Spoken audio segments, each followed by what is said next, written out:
To meeting number 70 of the House of Commons Standing Committee on Human Resources, Skills, Social Development, and the Status of Persons with Disabilities. Today's meeting is taking place in a hybrid format. Members are appearing virtually and in the room. To ensure an orderly meeting, please direct your questions and comments through the chair. And you also have the option of choosing to speak in the official language of your choice. If there's an issue with interpretation, please get my attention. We'll suspend and while it's being corrected. We have a quorum, or we are okay to go. Sound checks have been done. I must remind members that screenshots of the meeting while it's in proceedings are not allowed. Pursuant to Standing Order 81-4 and the motion adopted by the committee on Tuesday, March 21st, 2023, the committee will begin its study on main estimates 23-24 and the subject matter of supplementary estimates C 2022-2023. During the first hour, we'll resume consideration of during the last hour, we'll resume consideration of the draft report in camera for the study on housing. I would like to welcome our witnesses today. We have the Honourable Karina Gould. Welcome back, Minister. Good to see you again. Minister of Family, Children, Social Development. Honourable Seamus O'Regan, Minister of Labour. Honourable Carla Qualtrough, who's been in the committee numerous times. Minister of Employment, Workforce Development, Disability Inclusions. And we have departmental staff that are here to assist the minister on any particular questions. Before I open the floor, it's my understanding the ministers are not doing opening statements. We'll be going directly to questions, and it's my intention to follow the same speaking routine as the normal meeting, which will first round of 6 minutes each, followed with the normal sequence. So with that, committee members, I will open the floor to questions, beginning with Ms. Falk, you for 6 minutes or whatever timeline. Wonderful. Thank you very much, Chair. And I just want to thank each of you ministers for making the time to come to our committee. I know I appreciate it when we have your availability to come here so that we can ask questions. Our employment insurance program discriminates against adoptive and intended parents by providing them with 15 less weeks leave as they grow their family. We know that the Liberal government has promised to address this discrimination for adoptive parents since 2019, and earlier this year the minister made the same promise to intended parents. So despite these repeated promises, these families remain at a disadvantage and children continue to miss out on this additional time to attach with their parents. So Minister Qualtrough, on what date will adoptive and intended parents receive equal parental benefits? Well, thank you for the important question, and I do remain committed to introducing a adoptive benefit as part of our parental benefit suite, because we need to make our parental benefits fair for everyone. This will be included as part of our EI modernization package, and I look forward to releasing the plan for that and the timeline associated with that as soon as possible. And you can't do that today? I cannot today, no. So children should not have to continue to wait for parity when it comes to our benefit system. So I have put forward Private Members Bill C-318 that will deliver parity. So, Minister, will you provide the royal recommendation for this bill to pass and to finally give adoptive and intended parents the time they need and deserve with their child or children, not on your own timeline, but because we already have something before the House? Will you do that for adoptive and intended parents by providing that royal recommendation? I'm not currently in a position to answer that question, but I can reaffirm our commitment to a 15-week adoption benefit at this point. Are you advocating at the Cabinet for royal recommendation for this private member's bill? Of course, I can't reveal Cabinet confidence, but I am a champion for an adoptive parent benefit. Okay, well, actions speak louder than words, Minister. I'd like to pass my time to MP Gray. Great. Thank you, Mr. Chair, and thank you to all of the ministers for being here today. My questions will be for Minister Qualtrough. Recently, the Senate returned Bill C-22, the Canada Disability Benefit Act, with several amendments, and Canadians want to see this legislation come into force quickly. So, Minister, are you accepting all of the Senate amendments? Reviewing the Senate amendments, but as all of you know, I'm committed to doing what it takes to get the disability benefit legislation through. And thanks to the work of all of us across parties, with the all-party support that led to the Senate, that led to the amendments, I'm confident that we'll be able to work together and get it done. So, Minister, when will you be putting a motion on notice with your intentions so Canadians know what amendments you are accepting? Very soon.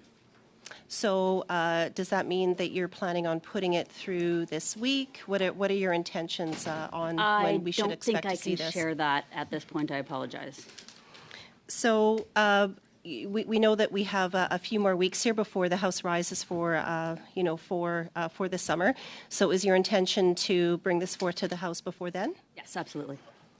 So last year you told this committee that you expected it to take about 12 months to develop all the regulations for who's applicable and what they would receive for the disability benefit with the rollout early in 2024. That's in 7 months. Are you still going to meet that timeline?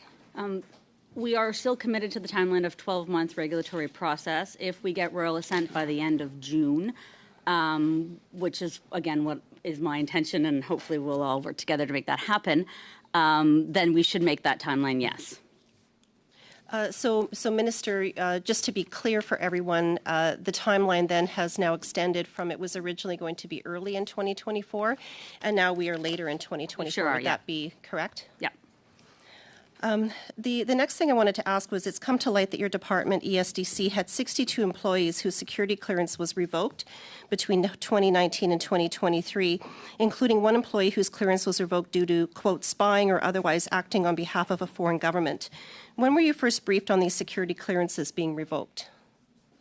We are updated on human resource situations if there is a security consequence, but I think, JF, you're probably best to describe without please, obviously, the confidentiality piece. Yes. The security clearance, as you mentioned, we have something like 5 or 7 per year. That's usually the numbers. This is a process that is done internally inside the public service. And it could be for many reasons. It could be just because of some concern. Not necessarily doesn't mean that all those people are guilty of something. And ministers or minister's office will be told only if there's an impact on their work, only if there's really a security issue in a context that could be a risk for the ministers and their role. Great, thank you. So just to clarify, you had mentioned sort of what the average could be, but in 2021 alone, there were 37 revocations of clearance for officials in your department. So what happened in 2021 that made security threats in your department increase so dramatically? Remember, we came to committee to explain that during COVID, we hired a lot of people, and in the context of the work that we've done in terms of security and all this, we revoke and actually terminate employees in the context of the pandemic. So the other, we've got a few more seconds here. So one of the things that we're looking at is with the security clearance, what are the normal protocols with that? Is this part of a normal briefing? When you have such a dramatic increase like this or ongoing, is that something that is like in a separate type briefing, or is it just a normal briefing? What are the next steps after you look at something like this? We're talking about more than 35,000 employees in the department, so those numbers are not dramatic increase. And as we say, there was a lot of hiring during 2021, which explained that the number is higher. It's taken case by case. If there are cases that are really risky from a national security perspective or for security on ministers, we will, of course, let them know for information. But if it's not, it's actually standard procedures for us. Thank you, Ms. Gray. Madame Martinez-Ferreira for 6 minutes, please.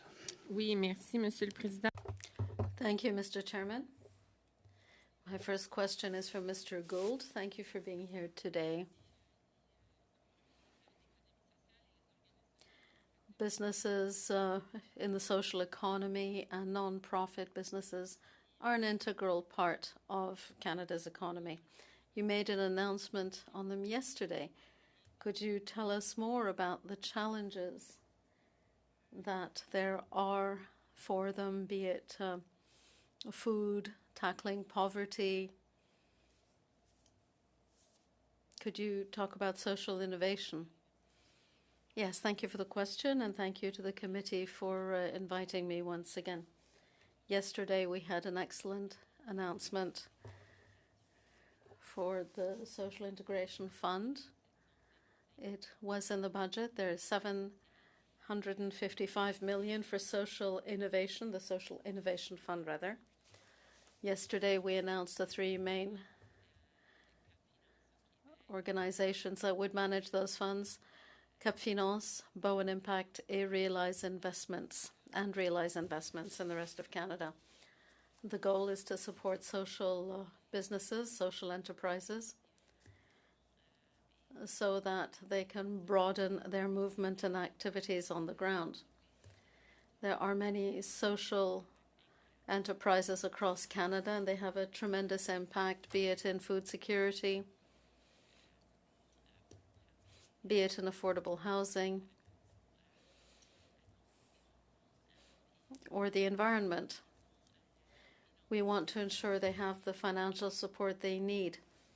The other thing that's important to the Social Innovation Fund is not only that we fund initiatives that make such a difference to communities across Canada, but also give confidence to private sector investors to show them that these are good investments. Fund managers have as a goal to raise twice as much funding as we have as a government.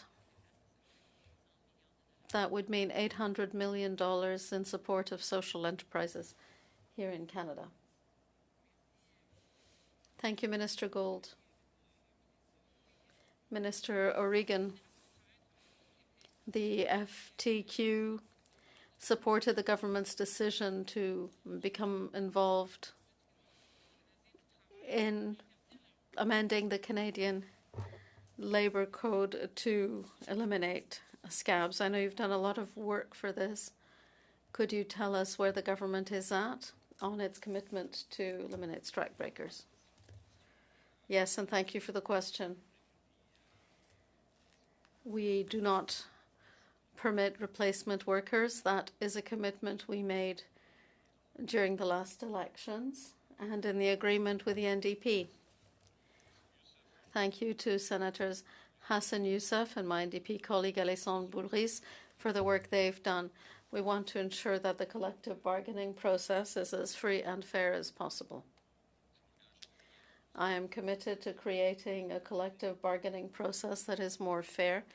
In federally regulated workplaces, we will further limit replacement workers. Last year, I initiated consultations on that commitment and asked stakeholders to share their views on the best way of improving the best ways of maintaining business continuity. We extended the consultation period for 6 weeks to give people more time to comment. The consultations are now done. We had 5 roundtables set up with employers, unions, and Indigenous partners. I've had the pleasure of attending a number of those sessions. We will take into account comments we have received so that legislation is introduced by the end of the year. Thank you, Minister Reagan. Minister Qualtrough. In my family, we have people dealing with a disability. They're happy to see what the government has done. We know that you're very committed to the cause and you've done a lot in addition to C22. For example, the Integration Fund, strengthening capacity, building capacity.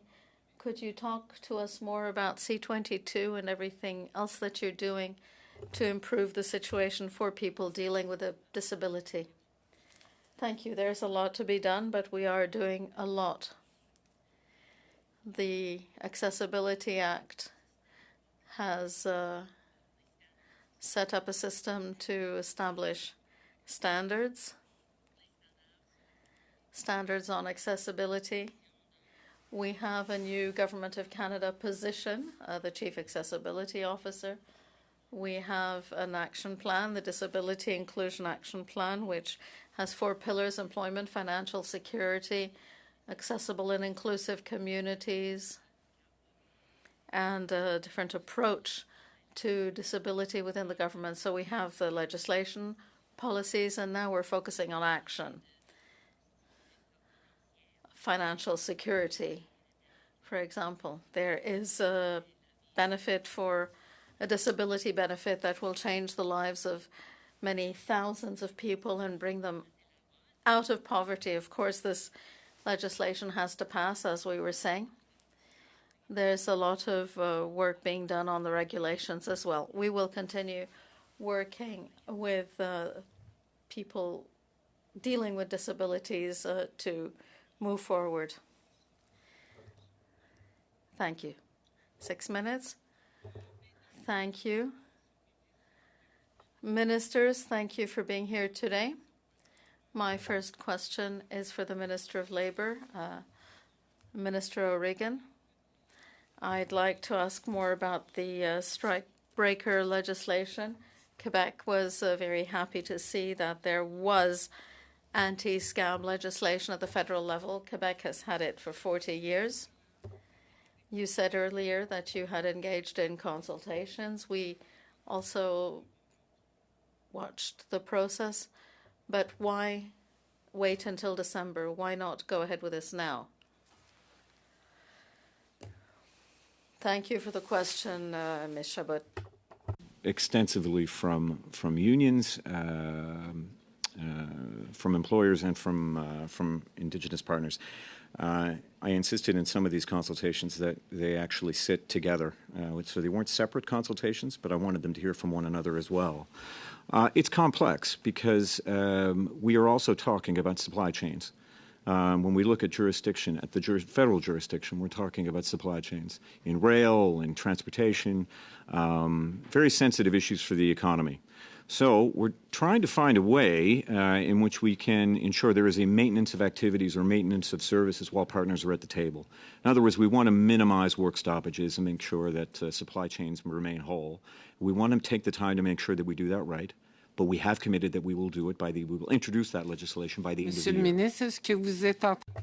Minister, are you telling me that if it takes too long to table anti-scab legislation, that means you need to prevent people from striking? Right, so I'll take the time. The consultations are finished, and we are taking the time now to make sure that we can ensure maintenance of activities and make sure the maintenance of the economy and supply chains, while also getting rid of replacement workers in our economy. Je comprends. Thank you.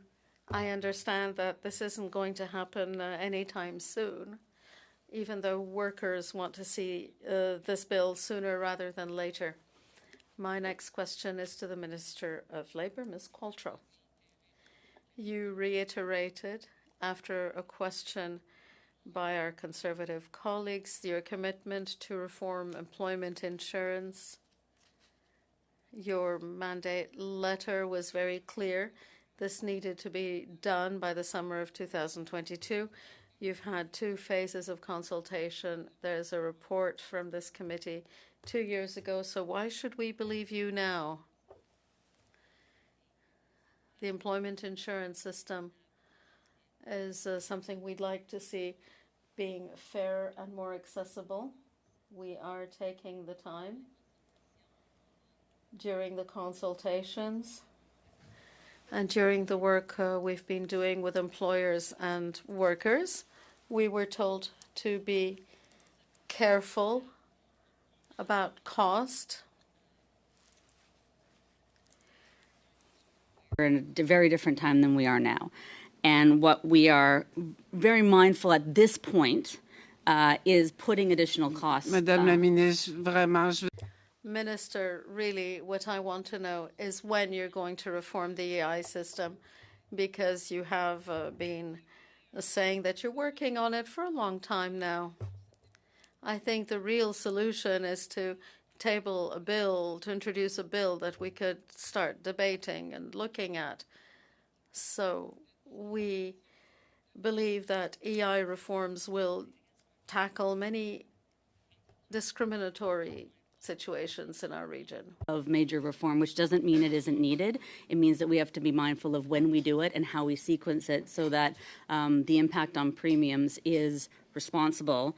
And we really need to understand, I mean, it doesn't mean we're not doing things in EI, but it means that I cannot give you a date right now where I'm going to drop a massive plan that's going to cost workers and employers. We're looking at how to do this in a way that's fiscally responsible, but also addresses all the challenges that you and I both worry about. Madame la ministre, vos réponses. Ministers, your answers do seem to imply that there seems to be a broken promise because it's not going to happen anytime soon. I see in the budget that once again you've extended pilot project for the seasonal industry. That makes 8 years in 13 socioeconomic regions. You've extended them by 5 weeks. This will meet some needs, but when we look at the seasonal work industries for workers, you could have improved those pilot projects and you could have made them permanent. Recommendations had been made to extend from 5 to 15 weeks.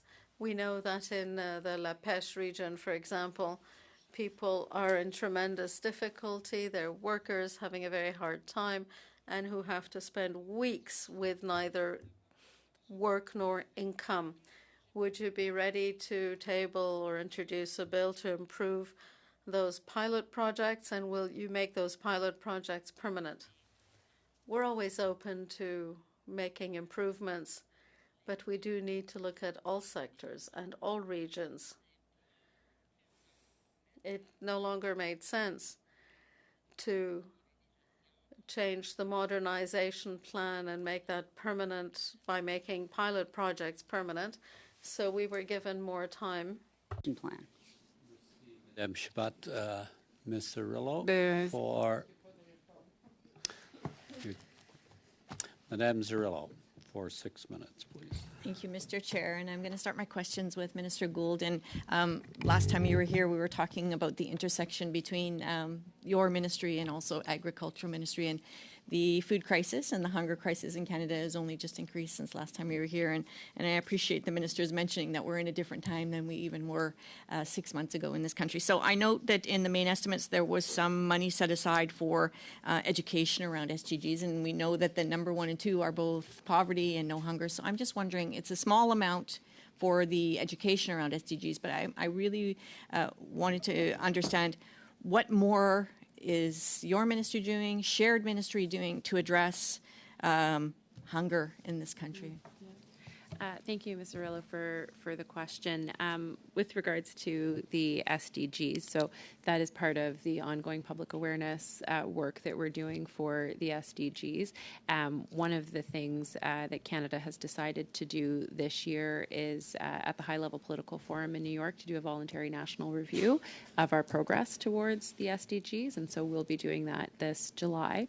When it comes to the intersection of poverty and food insecurity, I think last time I was here, I talked about the fact that both the National Advisory Council on Poverty as well as the Food Policy Council would be having a joint meeting. They had their first joint meeting on May 18th. I haven't yet received a readout from that. It was kind of an exploratory conversation to see how they could work further together. I anticipate getting that readout soon, and I anticipate that they'll be doing further work together. And it just kind of rolls into a little bit of the Social Innovation Fund. So there's quite a few organizations in my community that work on food recovery and food security, and there's huge logistics involved in that, and really a lot of skills and a lot of opportunity there. So do you see a space for that in your Social Innovation Fund, and how can folks like NGOs in my community get involved in that work? It's a great question. And so as I was mentioning yesterday, we announced the 3 fund managers who are going to be working through that CUPFI analysis for Quebec, and then Bowen Investments and Realize Investments in the rest of Canada.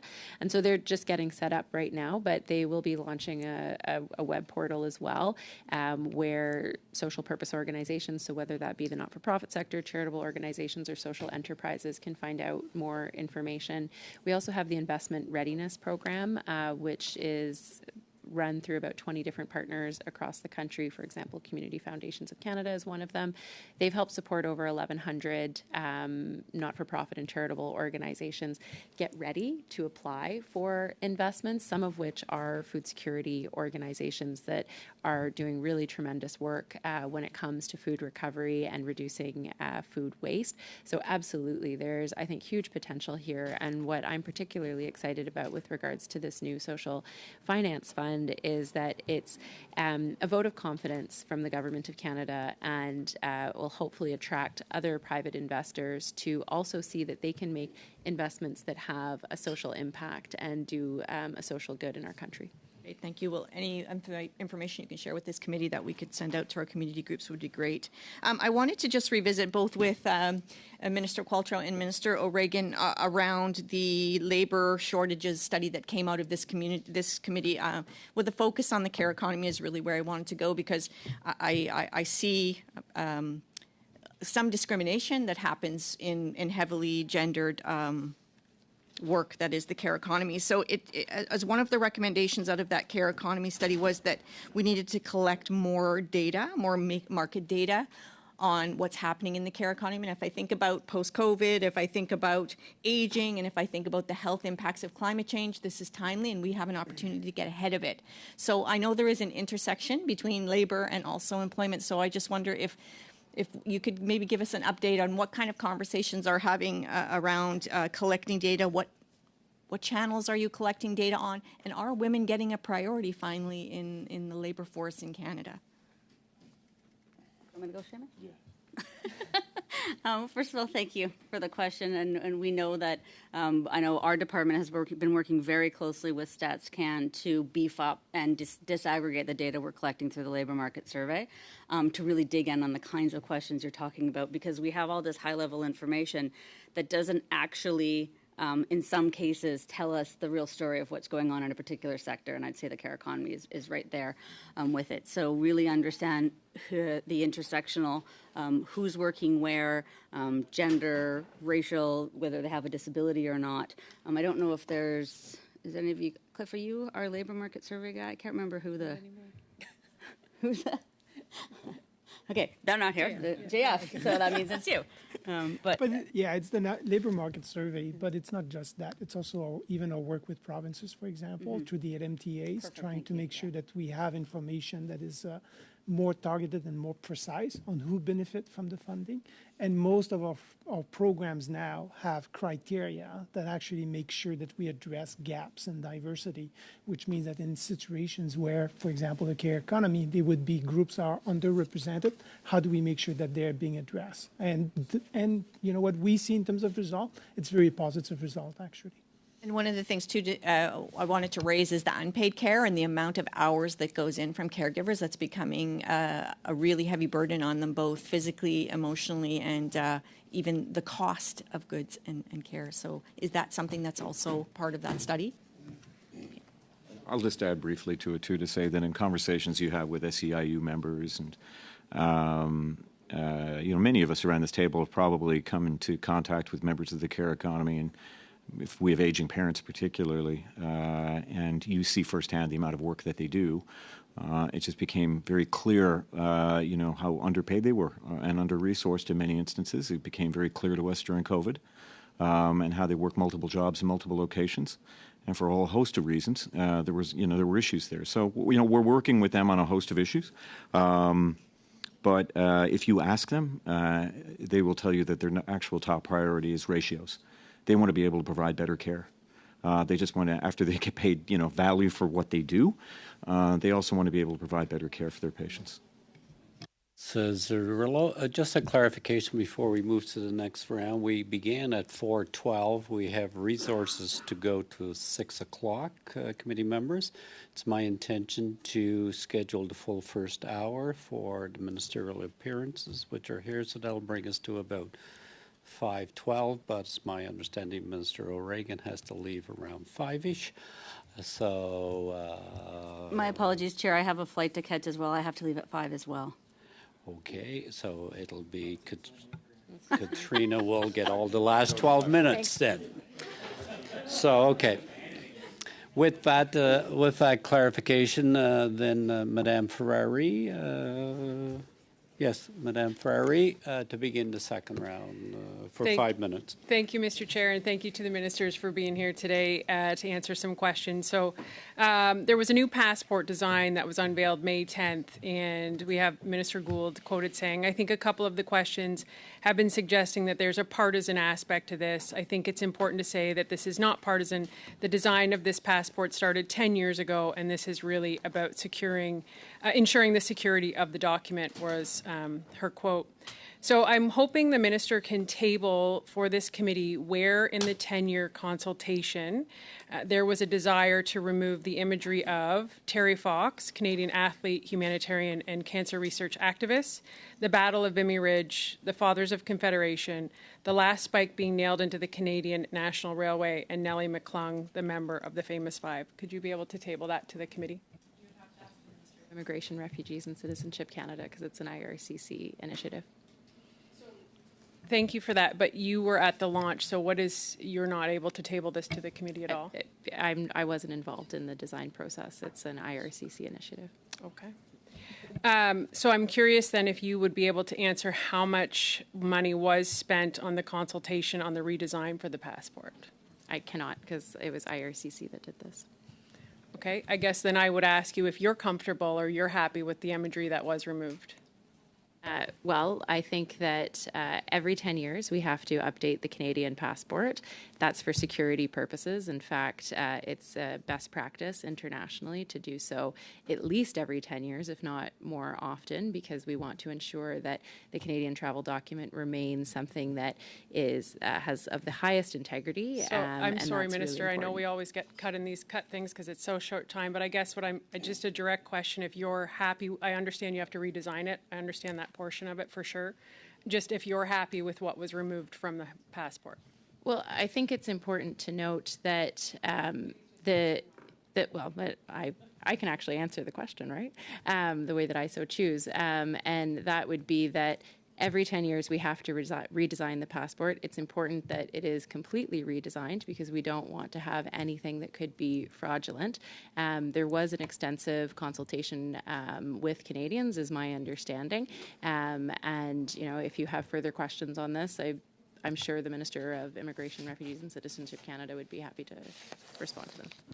Thank you, Minister. And I think, you know, your lack of answer, how you chose to answer that, speaks volumes to a lot of people like the Royal Canadian Legion, Brad West, the Mayor of Port Coquitlam, and the Vimy Foundation press release. Will find your choice of answer interesting because I think it did offend a lot of Canadians, and I think, you know, that's what you've said today.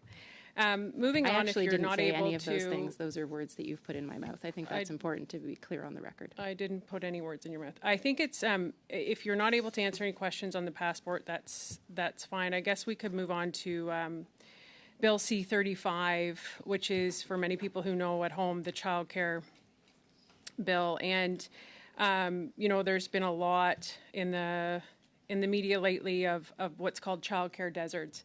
For example, 85% of Newfoundland and Labradorians do not have access to childcare. So this is not a childcare program. This is, you know, a marketing campaign for a lot of parents who are left in these deserts.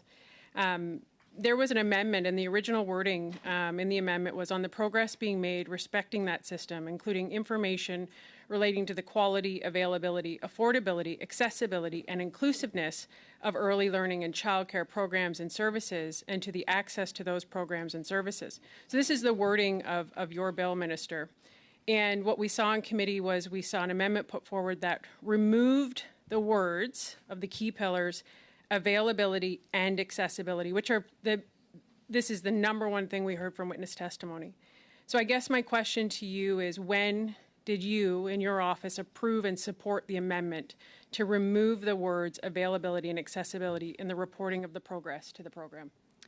I think my understanding is because that was redundant in the clause that it was put in, because that was already implied, and that's why it didn't move forward as such, because it was repetitive.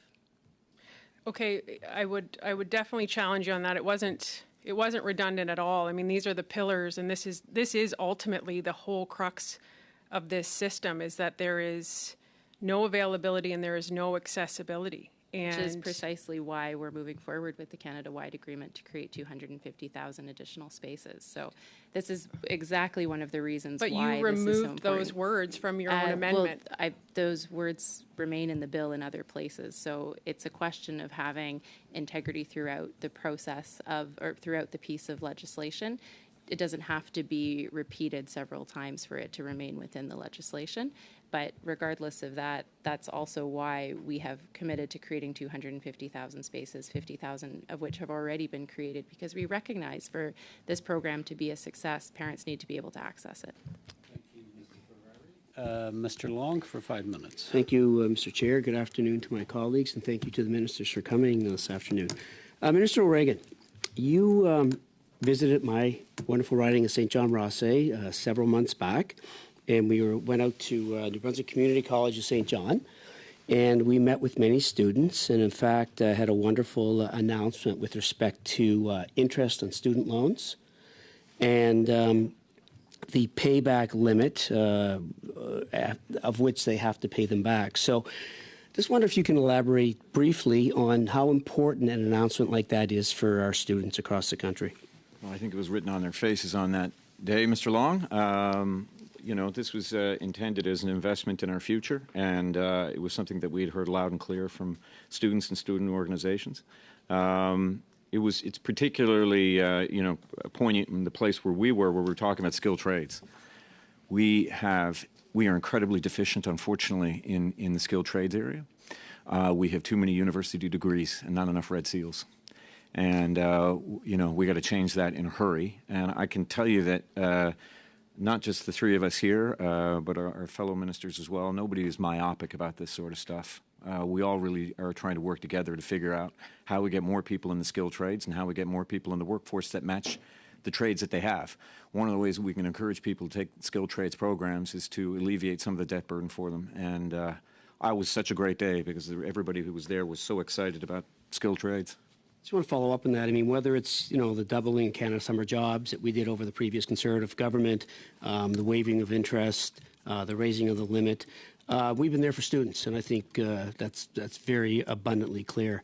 UTIP, also at NBCC, we talked about the Union Training Innovation Program and how important that is to train tomorrow's skilled workers, help us get to net zero. Can you just elaborate on that briefly, please, Minister? I think I remember the conversation I had with Minister Qualtrough about this. And I'm going to give you some of the benefit here because UTIP really, I worked with Carla on this. I am, personally very committed and very passionate about sustainable jobs, which until we rebranded, it was commonly known as just transition. But we don't say those words anymore, kind of like we don't say the word Voldemort because workers hate it. They don't like just transition. It's become too loaded with meaning and a lot of negative meaning.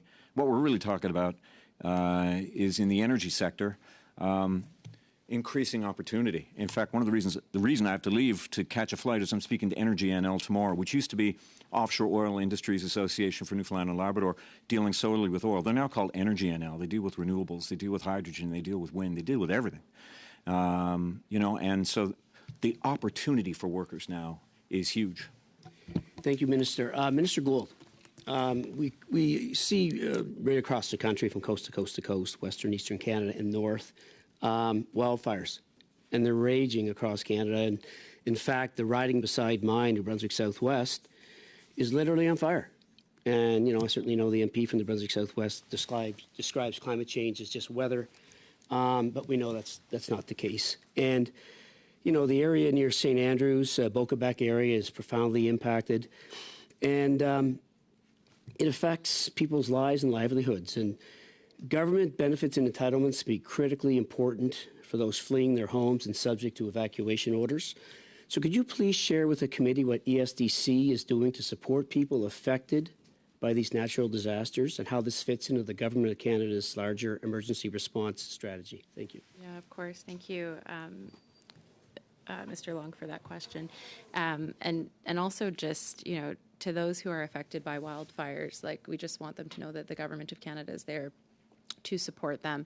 And so we have been very deliberate at Service Canada, for example, to ensure that folks who have had to flee because of wildfires have easier access to EI, so they do not require to provide an ROE when applying for their EI. We're working very closely with folks to get them onto direct deposit, understanding that a check that might be sent might not make it if they haven't if they have to leave their home, and we are geo-targeting with advertising online to make sure that that information is available to them. We've set up additional points of service in nearby communities to make sure that they are supported, but really wanting to ensure that people get access to the benefits that they need. I know Service Canada has also reached out to employers of temporary foreign workers as well as Canada Summer Jobs to do wellness checks and to make sure that they're there to support them through this very difficult time. Your time is up. Madame Chabot, pour 2 minutes. Ms. Chabot, 2.5 minutes. Yes, thank you. Ms. Qualtrough, I'd like to come back to pilot projects for seasonal workers. This affects 13 socioeconomic regions. I understand that the reforms won't be ready anytime soon. We don't know when. And in fact, there seem to be no real reforms on the horizon. A pilot project stays a pilot project, but what you could do is improve conditions in the seasonal work industry.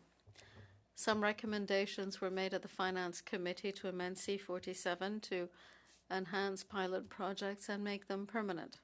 Would you be ready to envisage this? As I said, I'm always open to improvements, anything that improves programs. At the same time, we are trying not to tweak systems because the system is very complex. In fact, it is very complex because of the many tweaks over the years. I have my answer. Thank you. So the biggest improvement plan that was to be put in place does not exist. My question is, could you enhance what you could enhance? I know the pilot projects well. I don't need technical details on them. For the past 2 years in your office, you've had the redesigned boundaries of the socioeconomic regions, but there's been no movement there either. So you're open, but there's no firm commitment to, at least by the summer, improve pilot projects or make them permanent. Is that correct? The review of boundaries will begin this year. It's done every 5 years, and it will begin this year. Ms. Gould, we have information that at Service Canada, some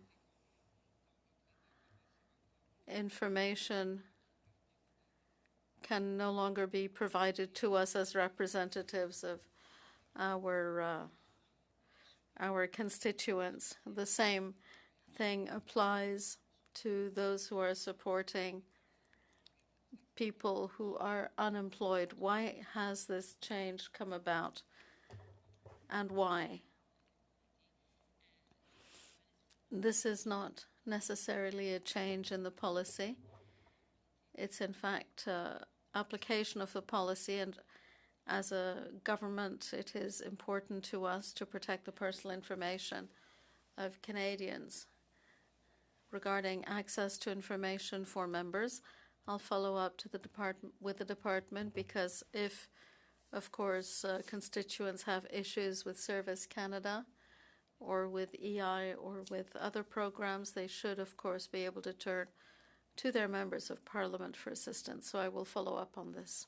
Shabbat, Thank you, Ms. Shabat. 2.5 minutes. Thank you, Mr. Chair. I just wanted to make a statement very quickly because there's few opportunities to plant seeds, and there's lots of people here today. I want to talk about menstrual products. One time when Minister O'Regan was here, we talked about this, and I know it's part of Labour Code, but there's also the free products that will be rolling out to federal workplaces. So I just wanted to mention on the procurement front that there are a number of Canadian manufacturers that do both reusable and more sustainable products, and I would just like to put that out there, that we'd love to see some of that be taken advantage of in these new programs and even in the Labour Code to be perhaps talk about reusable. But I did want to go back to the labour shortages study that came out of the HUMA Committee, and recommendation 16 was around having the federal government consider establishing a National Care Economy Commission, which would be around developing, implementing, and monitoring workforce planning. So I guess I'll ask Minister Qualtrough, because it would fall in your area, but I think it's also a cross-pollination of immigration and also labor. So I just wonder if that was a recommendation that was discussed, thought about, and what is there an opportunity to start this Care Economy Commission across ministries? I wouldn't want to commit to what we would call it. But the idea of a horizontal cross-government approach to the care economy, I think, is very overdue. And I think what we are doing as ministers across departments, including health, ESDC, I want to make sure I get them all, immigration, is working together on different aspects of the care economy. And now we've got a ministerial working group that's kind of trying to bring it all together. It could head in that direction, but I think it's premature right now to say that's where it would go. But your point is very well taken, and we need to make sure there's a better coordinated effort on that front. So I hear there's a ministerial working group. Is it possible for this committee, or could this committee please get the details of that working group? It's informal. We form these teams around issues that cross our departments. But yeah, I guess I could tell you who's on it.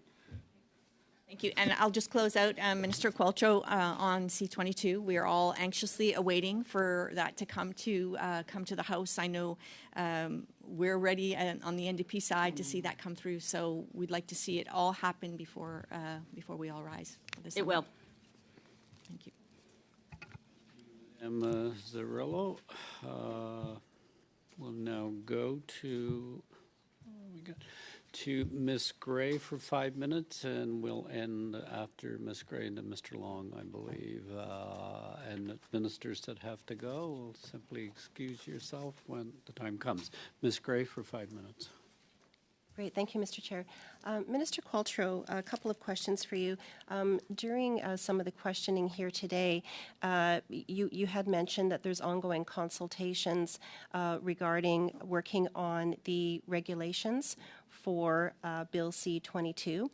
And, what I'm hearing from a lot of disability advocacy groups is that the consultations aren't taking place at this point because the legislation hasn't passed, and I've had some say that they've reached out to your office wanting to engage, and they're sort of being put on hold until that happens. So I'm wondering if you can just speak to that and what the timeline is and who you're consulting with. Well, thank you. First of all, I think there's two different processes happening. There's work that's been done that was budgeted for over 3 years to work with the disability community. We've actually funded specific national organizations to go out and do those consultations for us and work with the department to pull together as much information as we can in anticipation of the regulatory process. What people, I'm reading into what you're saying, is people are probably being told that the formal regulatory process cannot begin until the law gets royal assent. But there is ongoing work. Alicia, there's a lot going on in that space, but the formal piece hasn't started. Okay, I think that answers that, Minister. Thank you. The next question is with regards to the Auditor General's report that came out, where this is the accessibility audit for transportation, and where they had referenced more than 1 million Canadians with disabilities face barriers while traveling, and the Auditor General highlighted a lack of consultation and enforcement. There was a lot in that Auditor General's report. We don't have enough time to really dig into it here, but I'm just wondering if you can give us some insight as to what work is being done since that report and what we expect to see coming out of that report and how soon that will come out. I hear you. In fact, I think that was a very important report, and if governments and business responds as we should and will, it's a real chance for change within the transportation sector. Transportation was identified as a priority within the Accessible Canada Act. It's partially because of the kinds of things that came out through that report. We are looking at different sectors of, I don't know transport language very well, I apologize. We're looking at different modes of transport. A good example, for example, last Friday, Minister Alghabra and I released a statement on accessible airline travel, announcing that we will be hosting a summit on accessible airline travel. I'm working with the CTA to beef up regulatory processes around, I was going to say injured mobility devices, but Damage, thank you.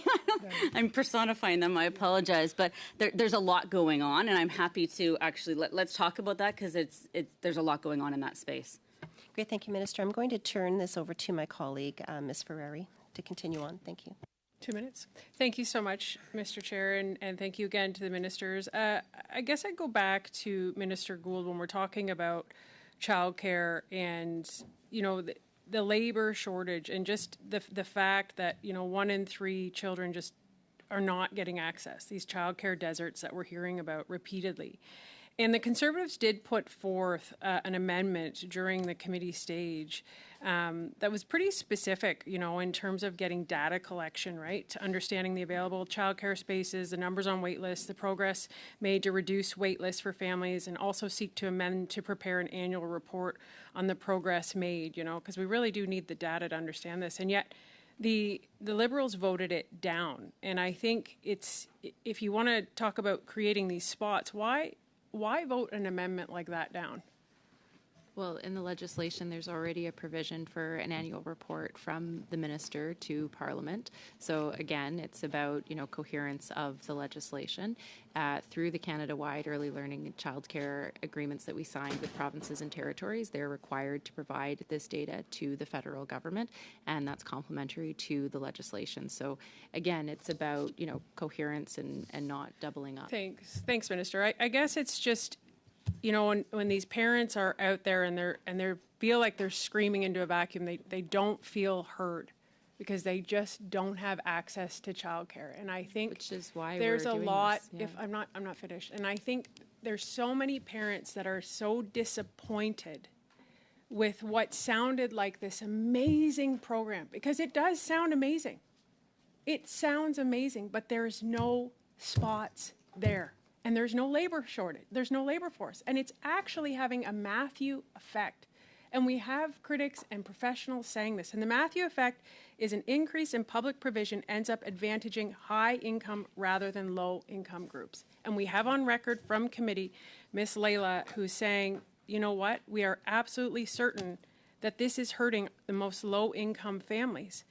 There is no access, and unless this bill is changed to include a better labor supply, until you include all of these pillars, you are going to have these childcare deserts. And I know you're going to say there's 250,000 spots, but that's not the reality on the ground. That's just what you're saying. If we didn't have this legislation and we didn't have this plan, they wouldn't exist either. So the whole point of moving forward is that the market has failed. We hear those families. That's precisely why we put in this $30 billion investment, and it's precisely why we're working with provinces and territories to grow the number of spaces available, because I know those families, I meet with them on a regular basis, and we want to build those spaces. So I hope we can continue to count on the Conservative support to advance C35 so that we can deliver on these initiatives for Canadians. Thank you, Ms. Ferrari. Now, Mr. Van Bynen, for 5 minutes to conclude. Sure, I'll go ahead. Mr. Van Bynen or Thank Mr. you. Long? We've heard a lot about the social enterprise funding that was announced yesterday, and we're hearing also now that there's desperate need for childcare spaces Is there any way that the social enterprise funding could apply itself to the childcare spaces? I know there's a huge need, and I know we've been making a ton of progress in my community, but I'm thinking about leveraging some of these other programs, and and is it possible to do that? Absolutely. Look, the Social Finance Fund doesn't pick specific sectors that it's going to invest in, but certainly childcare is one that could take advantage of it as a social enterprise that's reinvesting in community and that's having a social impact. In fact, you know, the YMCA and the YWCAs are great examples of, you know, how they provide childcare through a not-for-profit initiative and then reinvest back into providing social services for their communities. So absolutely, there's an opportunity there. And perhaps I could just, you know, reiterate the point that the Canada-wide Early Learning and Childcare Initiative has 4 pillars. Those pillars are enshrined in C35, but they're also enshrined in each of the agreements that we signed with provinces and territories.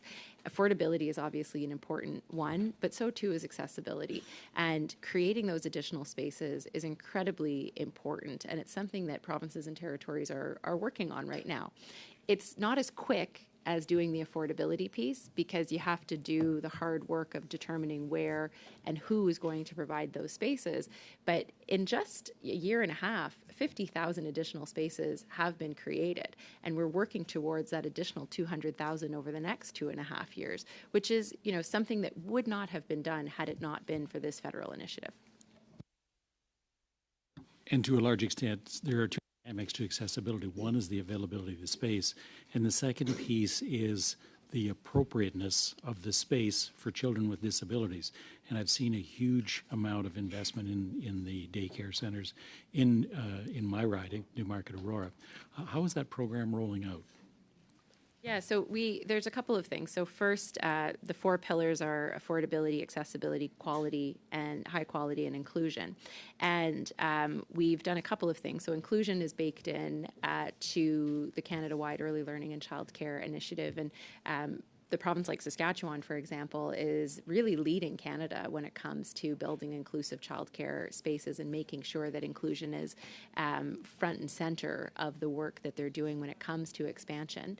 But then we also had the Enabling Accessibility Fund specifically for childcare. And I've had the opportunity to visit a number of the centers that received funding that created spaces that are sensitive to children with neurodiversity, that have physical accessibility needs, and are really trying to make sure that the childcare that they're providing is available to everyone. Because what we hear, particularly from parents with children with accessibility challenges, is that it's really hard for them to find a space that will, first of all, take their child, and then second of all, it's really hard to find a space that has the required supports to help them thrive. And so we're trying to change that now, and we're seeing some incredible progress along the way.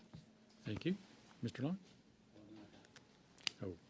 Minister, I just want to touch on affordability. I had a constituent come into my office a couple of weeks back and was very concerned about the 41 cents in carbon tax that they have to pay.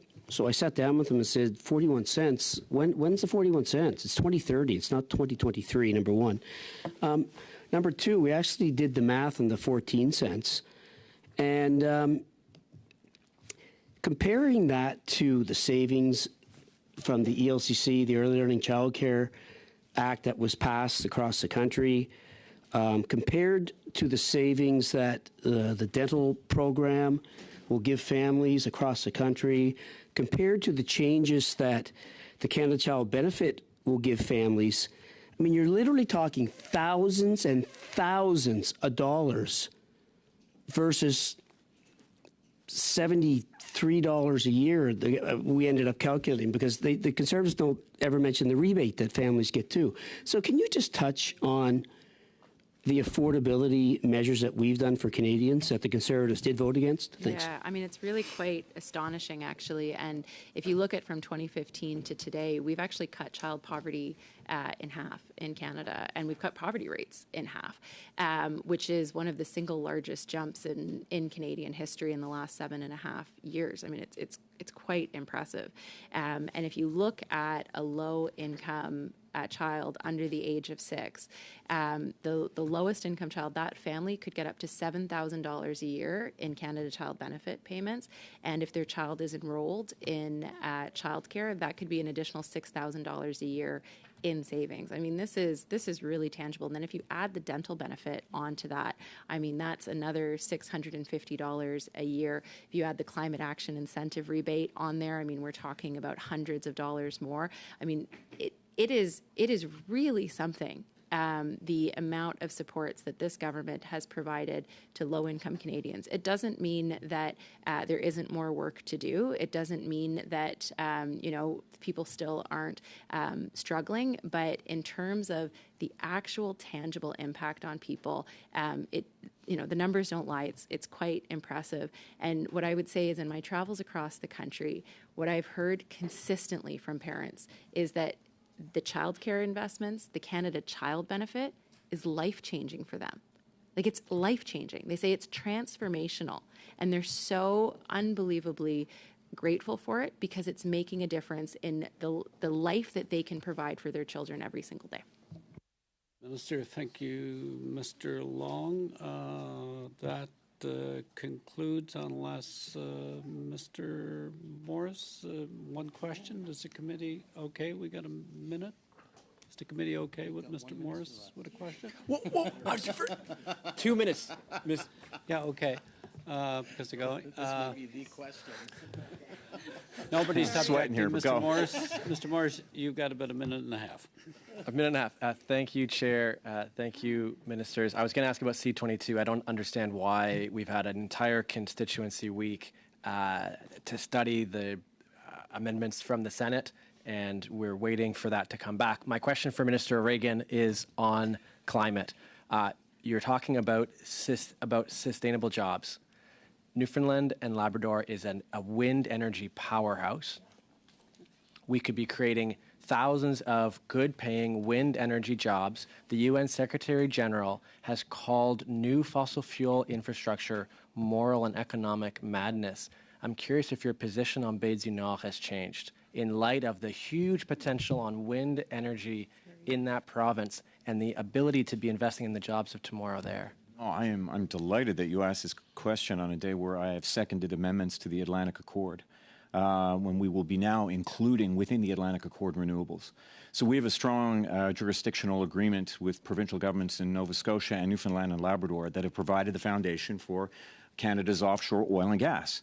And we've enjoyed great success on that. But things have evolved, times have evolved, energy has evolved. And now the same foundation that we have that has been negotiated with the provinces, we will now use to springboard and unleash incredible investments in green hydrogen and renewables. I am incredibly excited, and you would think that Mr. Morris had planted the question. We have not. We just amended that, introduced amendments this morning. I could not be more thrilled. This is an entirely new chapter that is based on a strong foundation, because you're talking about different jurisdictions here. This is an amazing day for renewables in my province and in Nova Scotia, and I think for Canada. Because we're windy. We're very windy. Obviously, you're passionate on that particular file. So that concludes. But members, committee members, we still have to conclude. I need to carry the votes on the ministers can go. But I need to do the votes on the 5 items that we have. Shall vote 1 under Canadian Accessibility Standards Development Organization, less the amount of $2,973,01025 granted an interim supply. Carried. Carried? Carried. Shall vote 1 under Canadian Centre for Occupational Health and Safety, less the amount of $3,053,290 granted in interim supply. Carried. Monsieur le Président, Mr. Chairman, point of order. We're voting, so could we possibly ask for silence? If you could ask people to be quiet. Sorry, could people be quiet while, because we're not getting translation? How are we doing now, Madame? Pardon? c'est pour ça que j'ai dit, Monsieur le Président. That's not what I said, Mr. Chairman. I said we're voting. I do have interpretation, but it's difficult to hear because of the noise in the room. Thank you. It's not interpreting. Okay, can we go again? Is interpretation? No? We? Are you getting interpretation? We begin with the second one. Shall vote 1 under Canadian Centre for Occupational Health. Point of order, Mr. Chair. Yes. Sorry, can we start, just because there was so much ruckus going on, I think maybe Okay, we got people didn't know what was going. Do you mind if we start? Not at all. From the top? Thank you. Okay, just so we're clear. Is interpretation fine, Madame Chabot? Monsieur le Président, Mr. Chairman, I didn't have a problem with interpreting at any time. My problem was that there was simply too much noise in the room because of people speaking. The interpretation is fine. Shall begin again. Now that it's quiet, we'll begin with shall vote 1 under Canadian Accessibility Standards Development Organization, less the amount of $2,973,010.25 granted in interim supply carry. On division, carried on division. Shall vote 1 under Canadian Centre for Occupational Health and Safety, less the amount of $3,053,290.92 granted in interim supply carry. On division, carried. Shall vote 1 under Department of Employment and Social Development, less the amount of $318,331,741.25 carry. On division, carried on division. Shall vote 5 under Canadian Accessibility Standards Developmental Organization, less the amount of $4,250,000 carry. Carried on division. Shall vote 5 under Department of Employment and Social Development, less the amount of $4,946,142,540.50 carry. On division, carried on division. Shall I report the main estimates to the House? Agreed? Good. We shall report the main estimates to the House at the next opportunity, which I understand is tomorrow morning. We'll now suspend the first hour while we transition to in-camera to return to consideration of version 1 of the housing report. So we'll spend for 5 minutes for people to have a health break. Spend.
you.